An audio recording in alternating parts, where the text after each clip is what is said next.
we are back with another episode and another movie. The 1992 thriller/comedy Sneakers. Ben Kingsley, Sidney Poitier, Dan Aykroyd, River Phoenix, Robert Redford. Why, hello, Robert Redford. Espionage, cyber hacking, absolutely funny. We are the United States government. We don't do that sort of thing. What did the people think? There's the people, and then there's the critics. Sit back, it's time to get groovy. Question, do you remember that movie? Welcome back to Remember That Movie.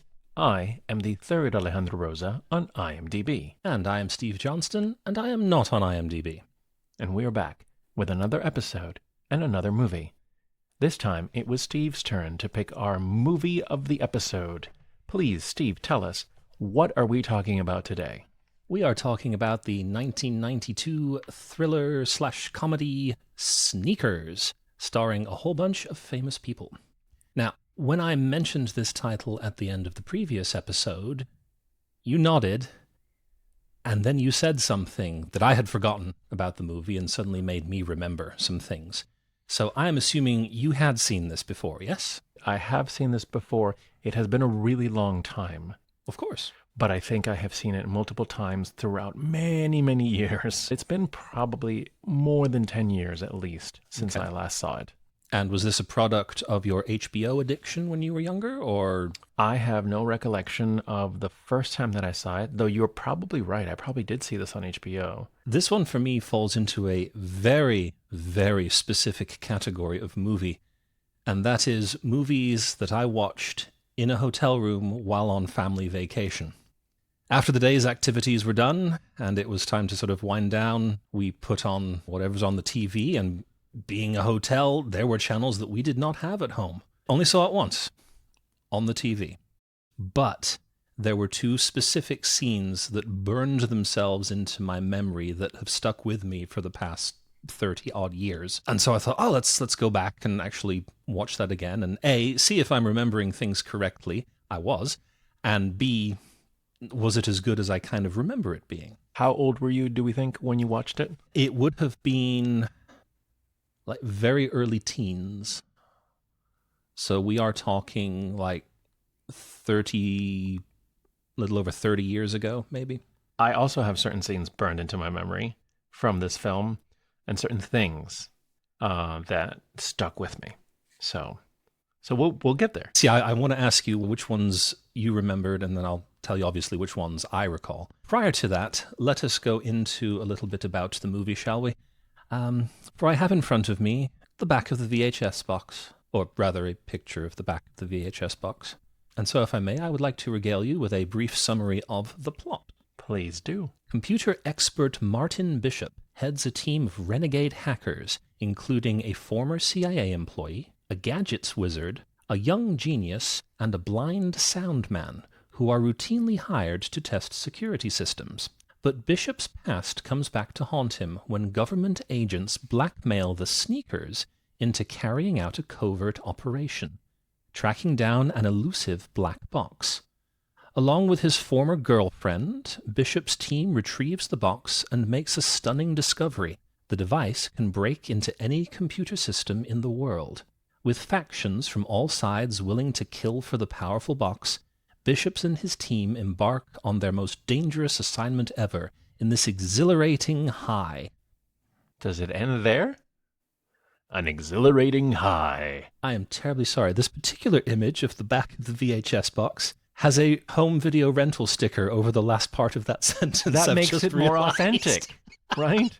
That makes it, because that's all you get. Yeah, that was it. Tell us in rapid fire about this cast. We start off with Robert Redford playing Michael Bishop. He is our lead, an Academy Award, BAFTA Award, and Golden Globe winning actor. You don't have to say it. You just have to say Robert Redford. Robert Redford, yes. The legend, Robert Redford. Second legend on the roster, we have Ben Kingsley. My apologies, Sir Ben Kingsley. Academy Award, BAFTA, Grammy, and 2 Golden Globes. Oh, yeah. Not to be outdone by him, we have Sidney Poitier Academy Award winner, BAFTA, Grammy, and 2 Golden Globes also. I'm sorry to say that the awards kind of taper off after that. Those are the big 3. And then some incredible other actors. Such as Dan Aykroyd, who plays the character of Mother. River Phoenix, a 21-year-old River Phoenix playing Carl. River Phoenix was one of those actors that died very young. And so it's very hard sometimes to see him in film because he's so impressive. Yes. He's so funny and just so amazing. And then it's over. So, but at least we have what we have. Rounding out the crew, we have David Strathairn, who plays Whistler, who, for my money, is my favorite character amongst the crew. Mary McDonnell, playing the ex-girlfriend / love interest, whom I know I had seen somewhere before. I just couldn't figure it out at the time. Did you recognize her? She's a face that I know. I could not recall where I've seen her before. I know I've seen her before more than once. I had seen her in Independence Day. She plays the First Lady. She's fantastic in this. She has a very small part, but she is so good that she's just right up there with all of these people. Like, it's just the level of talent is phenomenal. But you were saying something. I was saying just a couple other names that popped up that I very much enjoyed. Donald Logue playing Dr. Janik. A gentleman who has been on the podcast before, Stephen Tobolowsky, who plays Werner. I've already forgotten his last name because he's a minor role towards the end. Werner Brands. We mentioned that he plays Ned in Groundhog Day, but we discussed him at length because he was in Radioland Murders. He's just one of those amazing actors who is in so many movies that you love. And Yes. there he is. Very recognizable. You see him and go, hey, it's him. He was briefly on Community as a professor. His class was about who's the boss, because he'd written the book about who the boss actually was. Lastly, the person whom I'd slot into the 4th legendary status actor who has a very brief appearance towards the very end of the film, Mr. James Earl Jones. Once again, playing a high-ranking government official who utters the lines, "This never happened." This movie was actually written by Walter Parkes and Lawrence Lasker. Those 2 names, I don't know if you recognize them. I did not. But they are the 2 who wrote War Games back in 1983. And it was while doing research for War Games that they kind of hatched this plot. But it took them 10 years to kind of flesh it out and actually get it made. They signed on Robert Redford as the first actor and used him as kind of a magnet to attract the other actors, the other talent to get involved, including the director. Because Phil Alden Robinson read the script and was not really that interested. But what he was interested in was working with Robert Redford. So when he heard that he had signed on, he said, yeah, I will direct this. I've heard this before, where people are like, they're not interested in the project, but then they say, well, so-and-so's going to be the lead. Working on it. Oh, I want to work with them. In that case. Even if it's in this. The fun thing about this film, which also makes it a little difficult to tell fun stories and weave intricate plots, is that by all accounts, this was just a fun film to make. Everyone got along. Everyone had a great time. There was a lot of ad-libbing encouraged, which actually made it into the final cut of the movie. And everyone was just having fun. Stephen Tobolowsky said that the only thing that could have made this film better is if they had lost the print, so they'd have to reshoot it and do it all over again. Because it was that much fun, according to him, and according to a couple other people who shared that sentiment.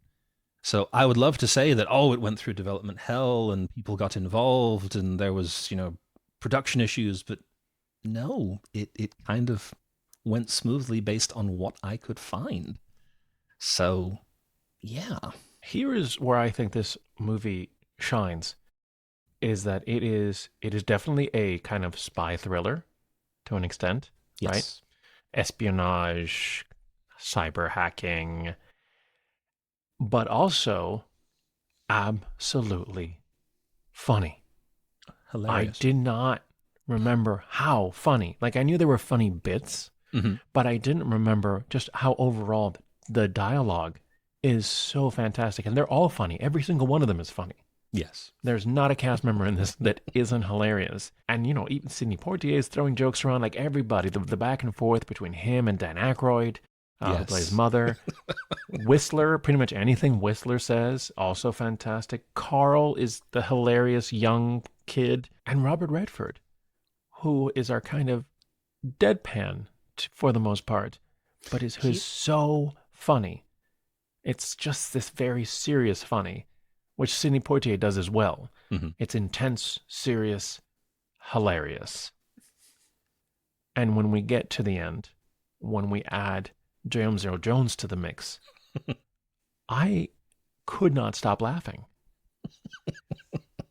I guess that was a surprise. I didn't remember how funny it was. I didn't remember how great, not just the dialogue, but the situational comedy that they put themselves into. And some of the physical comedy as well. Oh my God, the physical comedy is fantastic. I laughed out loud watching the very first heist scene in which Robert Redford attempts to hop over a bank counter, trips, and just face plants on the other side. You just don't expect that. Right? No. You expect like River Phoenix's character to do that, Dan Aykroyd to do that, but it's Robert Redford. There's a couple of moments in this movie that are almost silent. They're just pauses. Very favorite. They're about to do that same heist, and Sidney Poitier walks up on Carl, who has covered himself in black makeup. Oh, that's right. Yeah. And he just looks at him. And then 2 seconds later, Marty, Robert Redford's character, walks up and looks at Carl, and looks at Sidney Poitier's character, and looks at Carl. Not a word is spoken. Nope. But it is so unbelievably funny. And there's little moments like that, right? Yes.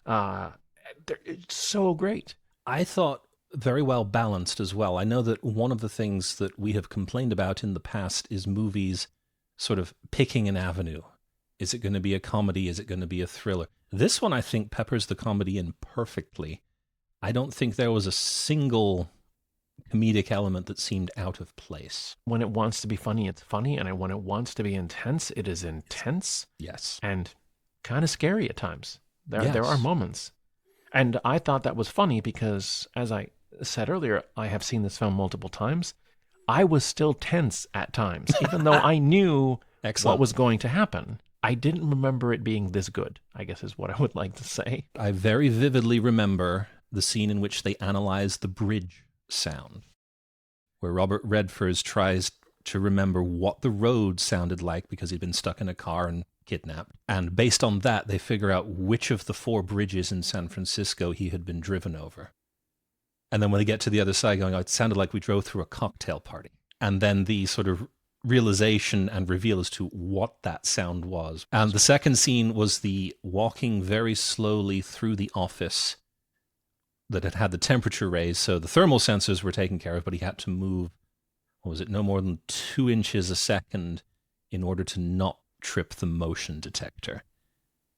And again, 30 years ago, but I very vividly remembered those 2 scenes. Which one's stuck in your memory from your watching all those years ago? One thing that I'll say is that a lot of the movie started coming back to me as I was watching it. Like, for example, the sound scene of being in the car. I didn't remember it, but once it started, I'm like, oh, that's right. He's going to play the different sounds and figure out the sound configuration that makes it sound like what he heard in the trunk. Absolutely brilliant. Towards the very end, because of a situation that they all find themselves in, Robert Redford's character, Marty, says, Whistler, you need to do it. And he says, do what? And he says, you're going to have to drive because everyone else has been captured and he's alone in their van. And he's like, it's okay, I'll tell you what to do. And you see this scene of Whistler slowly trying to get to behind the wheel and then saying, like, I don't know what to do. And Robert Redford describing, like, okay, put it to gear down twice or put it once and all that, and hit the gas. I did like that he started out by saying, put it in reverse, which Whistler responds, okay, what's reverse? So many small parts that are kind of sprinkled throughout. For example, the character of Greg. Where was Greg from? He was Marty's friend, who was now a cultural attaché. Oh, he was from Russia. He was from Russia. Okay, that's what I or thought. the Soviet Union, whatever. Whatever it was in that moment. Yes, right. Yeah, but the Cold War was over, and so rather than like a fellow spy, now he was cultural attaché. Do you know who played that? On the one hand, yes, but I don't remember. It's okay. I wrote it down. Okay, good. George Hearn, a 2-time Tony Award winner, very famously played Sweeney in Sweeney Todd with Angela Lansbury. He won his second Tony when he was in Sunset Boulevard. He's a very big-time Broadway star. That is George Hearn, who plays Greg, who's not with us very long. Though he does have one of my favorite parts cinematography-wise. And that is when he and Michael are having a discussion down by a pool. And in kind of a reversal from what you expect, he's in the light and says, Michael steps forward into the shadows and then says, you have to trust me, which I very much liked. It's a great setup for a movie. You have people who are hackers and thieves to an extent who get conned, essentially, by fake CIA. Not CIA. No, wait, NSA. Sorry. They just make a big point about, no, they're not CIA because they're not licensed to do things outside the country. They're not FBI. They're not, It's a great conversation because essentially by the end of it, you realize nobody's qualified to do what they're asking these people to do, which is why they're asking them. Because if any of us did it, it would be totally illegal. But if you do it, it's still illegal, but that it's not on us. Well, of course, we have the story of Cosmo and Marty. Yes. Explain to us what that story is. So years ago in 1969, Cosmo and Marty were college students and had begun their hacking activities, if you will. And late one night, they are making some bank transfers. People are making donations to groups that they ordinarily wouldn't. But Marty goes out to grab some food because they're both hungry. And unfortunately, while he is out, the feds raid the building and arrest Cosmo, but Marty, not being there, manages to escape. And then he manages to go off the grid and disappear for, I think they said 20 years, something like that. He is under the impression that Cosmo went to jail and subsequently died in jail. And then later it is revealed that, nope, that is not the case. He is still very much alive and is now portrayed by Ben Kingsley, whose accent I could not quite place because I swear it changed. It's an interesting way. The movie starts with this scene. Yes. Which, it's funny because looking back at it this time around, I'm like, oh my God, these are just college kids. And it's kind of heartbreaking, honestly, because Cosmo gets arrested and he sees Marty through the window and yells for him. And of course, Marty runs, as he should. I also think this is probably going to be the one movie where I say, I've never felt so much tension about an answering machine. You need to talk about Dr. Gunther. Yeah, he's a mathematician. He's got these very forward and innovative theories about, was it working with super large numbers or something like that? But he has also, it turns out, been contracted by the NSA to essentially build a decoding box. And like the back of the VHS said, he is successful and this box will decode anything that you run through it. And in case you're wondering, folks, they've hidden it inside an answering machine. This was a scene that I remembered once I saw it, and it's like, oh, that's right. The thing, it's hidden in plain sight. It is in this office. What was it? And once again, I love the fact that it is Whistler, the blind man, who tells everyone else, oh, no, it's right there on the desk. It's the answering machine. Which leads to one of my other favorite lines from a mother who says, Whistler, I hate to tell you this, but you're blind. Because they're currently looking at a camera, like a video footage, right? They're watching the recording and they're trying to figure out, okay, is it this? Is it this? And then Whistler from the other side of the room, it's like, no, it's on the desk. When they figure out where the box is in Dr. Yannick's office and they get it out. and they have a little party. So everyone's like dancing. They have this wonderful spread in their office. I have to say, is a gigantic spread. If you count the number of bottles of champagne that they have on ice, it's like 1.5 per person. So aside from the insane set dressing, the thing that really got to me was by the end of the night, when the party's kind of calming down, there's a group of them playing Scrabble, which brought back memories for me because we had a Scrabble board. My family played it. Nice. It was just something that you did in the early 90s. But it also leads to a fascinating scene to me, which is the figuring out of the kind of code within the words. This scene is marvelous for a couple of reasons. First, the decoding using the Scrabble, which we'll hit on in a second. But once again, the cinematography.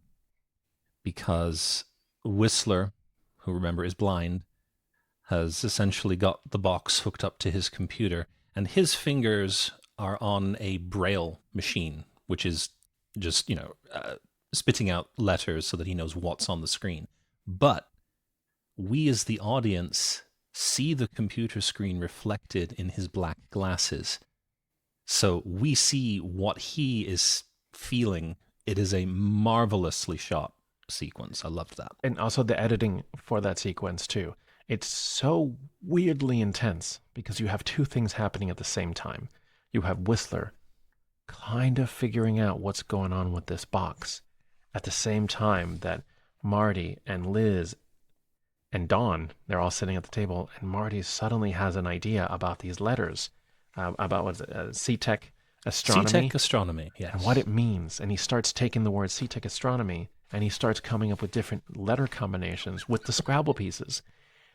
I cannot express what a great scene this is. I can't do it justice because you really have to watch it. It's a combination of just great editing, great cinematography, great music, and there's a tension building where we get to the combination of Marty figuring out what it actually says, too many secrets, which is still to this day just cool as hell.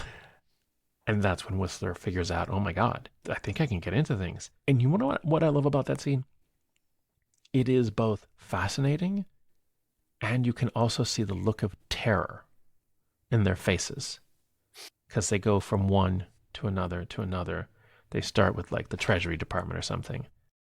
And then they move on to like the power grid. And then they move on to the air traffic controller system. And you can see the rest of the room kind of tensing up. Like, oh my God, this is horrible. The tension in this scene is building. Dawn and Marty are like, turn it off, turn it off. And you get this weird moment afterwards where they're like, what do we have here? What is this? And what does this mean? And here's where I think is the magic in this film. If you watch this, what you're looking at is early 1990s technology, right? The old computers, you name it. It's dated, right? They're still using phones, for crying out loud. Like some of their connections at some point, they call the NSA and they're trying to not make sure that the call isn't traced. And it's all connected through regular phones. And you would think this is going to look super dated. And sure, it is. The technology's old. The screens, the things that you see on the computer screens, it is older. The interesting thing is the issue is still the same. Yes. It's about security. It's about access. Ben Kingsley's character has a mini speech where he says the power is in the information. It's about who controls the information, what we see and hear, how we work, what we think. It's all about the information. Weirdly bone-chilling. Yeah. To hear that from a script written in, let's say, 1990, 1991, right? Because it takes a while to film. To hear that and be like, oh no, he's right. He's right in ways that we have no idea how right he is. The argument is still the same, even if the technology has changed. The problem is still there. Yes. And getting access to things is still the thing. And knowing everything about us. Because at the end, one thing that is said, wow, they call back to it at the beginning, from the beginning. Greg says, this box wouldn't work on our stuff, as in the Russians, because our coding is different, which leads them to realize, oh, right, you would use this in America on Americans. Oh, did you hear that? That's a whole other can of worms opening up. Yep. And it's like, but the government wants to spy on us. Fascinating and so topical. Like, wow.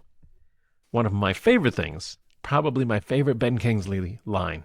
Oh, okay. I have a guess as to which one. They've caught Marty, right, trying to steal the box. And he's got his goons with him. The whole time he's trying to say, like, Marty, you're still my friend. You're still my friend. Yeah. But at this point, he's very angry because, of course, Marty just tried to steal the magic box from him. And he looks at him after they've agreed to a deal that he'll give him the box because they've got Liz. Classic, right? Yeah. We've got the girl. Ben Kingsley, in this wonderful, gentle voice, he goes, I cannot kill my friend.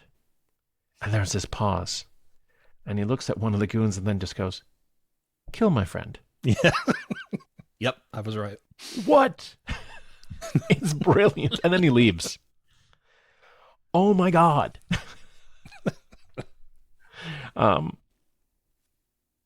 There's a horrible line which made me cringe. Okay. When Mother and Don get caught in the van, right before Whistler takes over the van, right? The reason Whistler takes over the van is because Mother and Don are caught by people from, the bad guys.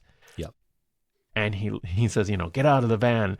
And he looks at Sidney Poitier's character and goes, you too, Midnight.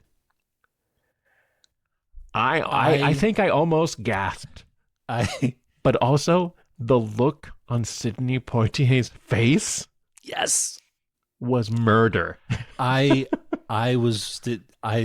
saw that look on his face, and I swear I thought the next line out of his mouth is going to be, they call me Mr. Tibbs.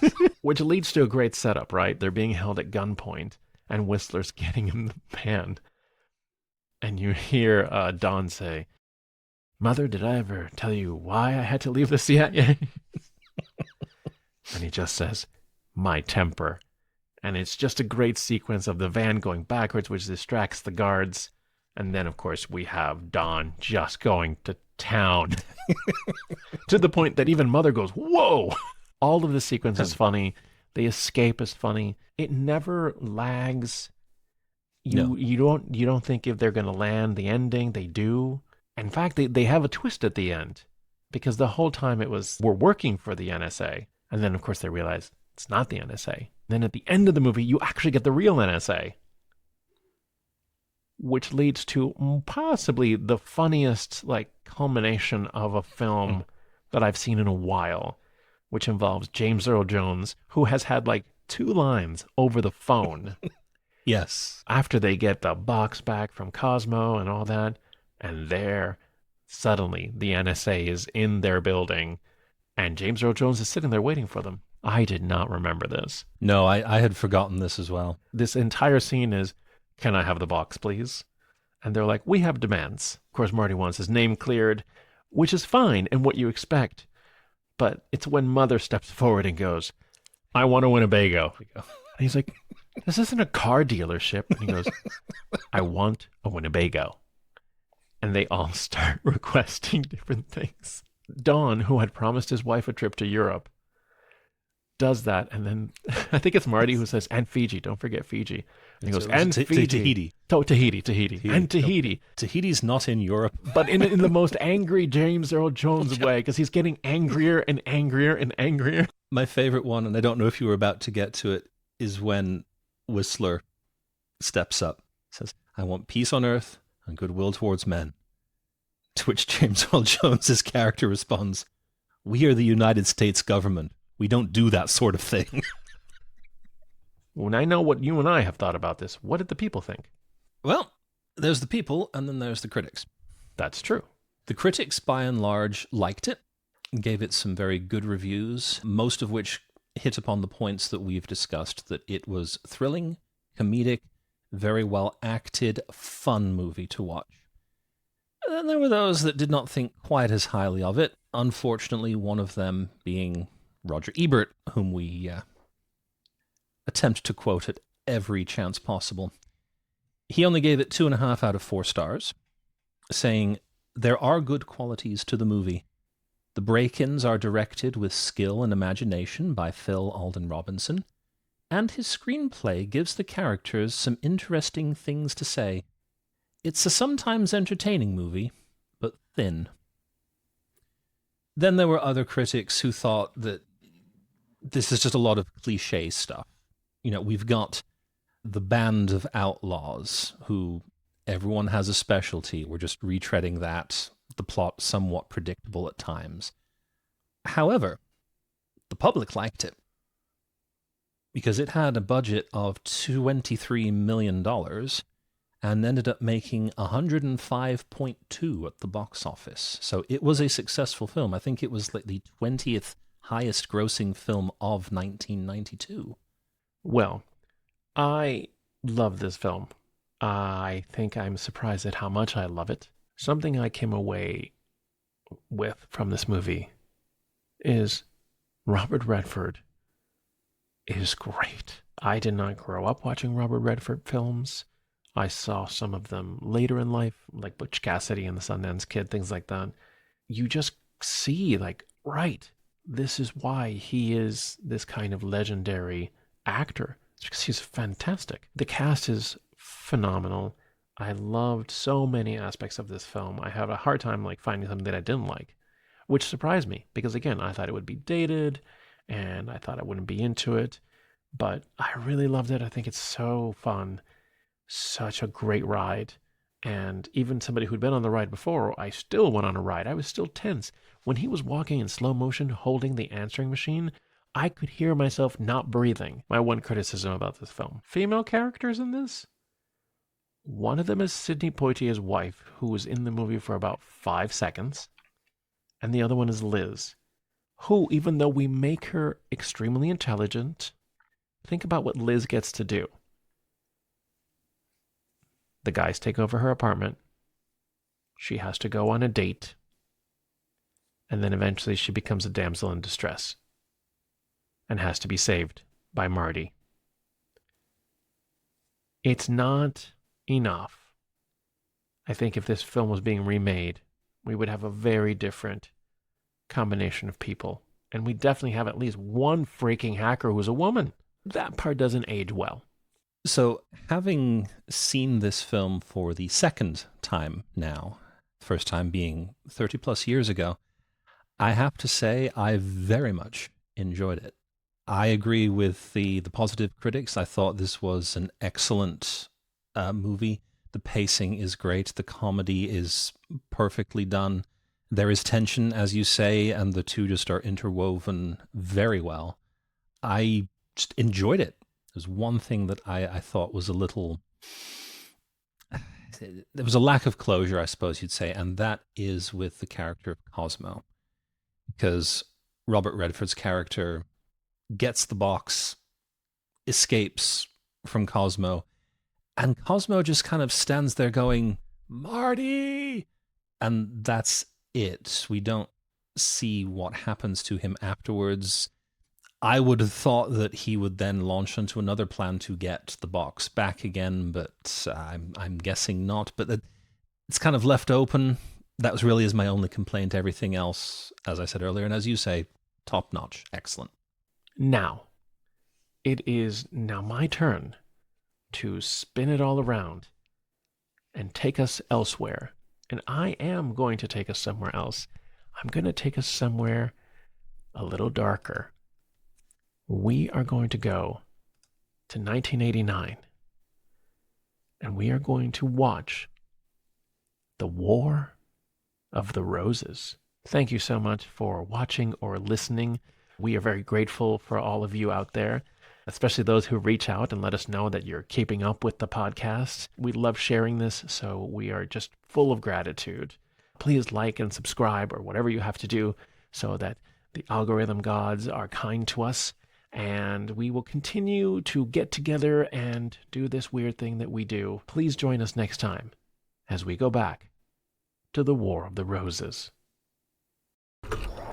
Sit back, it's time to get groovy. Question, do you remember that movie?